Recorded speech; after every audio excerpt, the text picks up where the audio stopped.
সোমা রায়। আমি লেকটাউনে থাকি। আমি একজন হোম মেকার। আমার রান্না করতে ভীষণ ভালো লাগে। আমি বিভিন্ন ধরনের রান্না করতে খুব ভালোবাসি। সেই ভালোবাসা থেকে আজকে আমি শ্রীমতীর দরবারে আয়োজিত home chef season 3 online cooking কম্পিটিশনে অংশগ্রহণ করেছি। আমি আজকে সেই প্রতিযোগিতার একজন প্রতিযোগী। আমি আজকে আপনাদের সামনে এই প্রতিযোগিতায় নিরামিষ সেগমেন্টে মোচার পাতুরি এই নিরামিষ রেসিপিটি করে দেখাবো। আপনাদের যদি আমার এই রেসিপিটি ভালো লেগে থাকে প্লিজ লাইক, শেয়ার এবং কমেন্ট করবেন। ধন্যবাদ।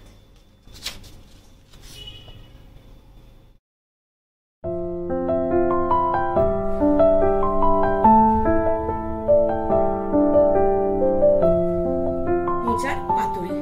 এই পাতুরি রান্না করতে গিয়ে কি কি উপকরণ লাগবে সেটা আপনাদের এখন দেখাচ্ছি। 1 বাটি সেদ্ধ করা মোচা। আগের দিন আমি এই মোচাটা কেটে 3 ঘন্টা জলে নুন হলুদ জলে ভিজিয়ে রেখেছিলাম। তারপরে সেটা সেদ্ধ করে নিয়েছি। 1 বাটি, ছোট বাটির 1 বাটি মটর ডাল ভেজানো। এটাকে এবার আমরা পেস্ট করে নেব। 1 বাটি নারকেল কোড়া, 3 চামচ সর্ষে আছে আর লঙ্কা আছে, এটা বেটে নেব। 2 চামচ পোস্ত আছে, এটা বেটে নেব। আর নিয়েছি স্বাদ মতন মিষ্টি, নুন আর সর্ষের তেল। আর এই পাতুরিটা করার জন্য নিয়েছি কলা পাতা।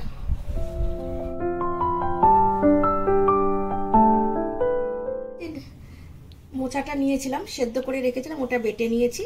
সেটা এবার বড় পাত্রে ঢেলে নিচ্ছি। মোচাটা একটু বেটে নিয়েছি, কেন বেটে নিলে স্বাদটা খুব ভালো হয়। এবার নিচ্ছি যে ডালটা ভিজিয়ে রেখেছিলাম সেটা বেটে নিয়েছি, সেটা নিয়ে নিলাম এর মধ্যে।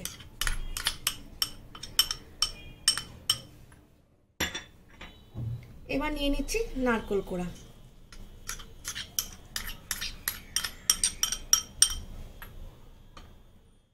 এবার নিয়ে নিচ্ছি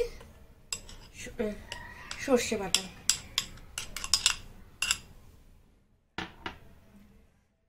এবার নিয়ে নিচ্ছি স্বাদ মতন নুন।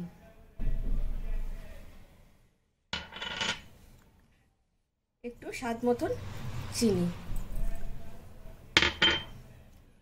নিয়ে নিচ্ছি, একটু তেল।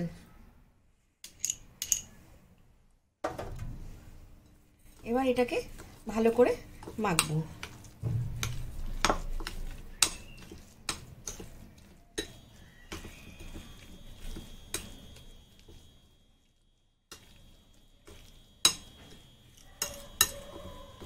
ভালো করে মিশিয়ে নেবো এটাকে। এবার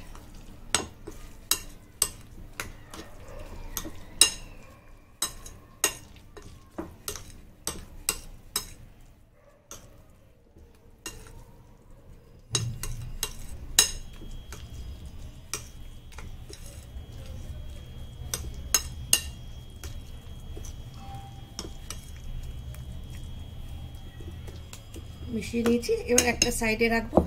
এবার গ্যাস জ্বালাচ্ছি।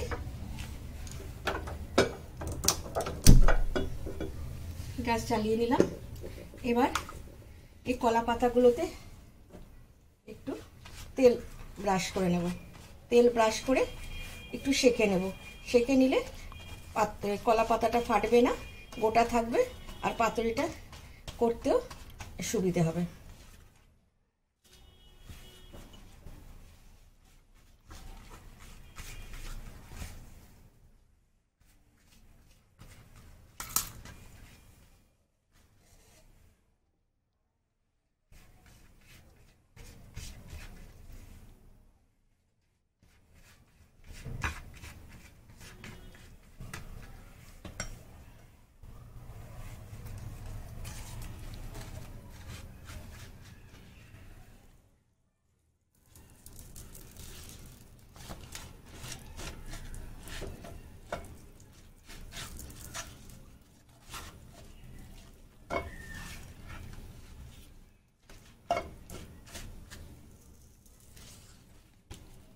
একে একে সেঁকে নেব।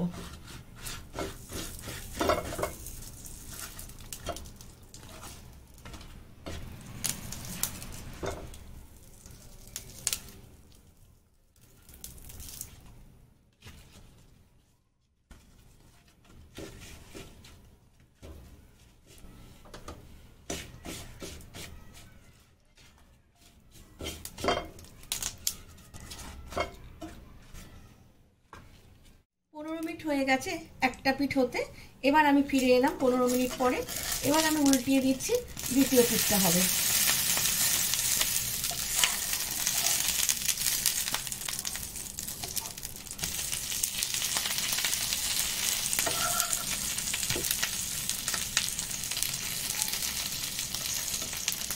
দ্বিতীয় পিঠটা উল্টিয়ে দিলাম।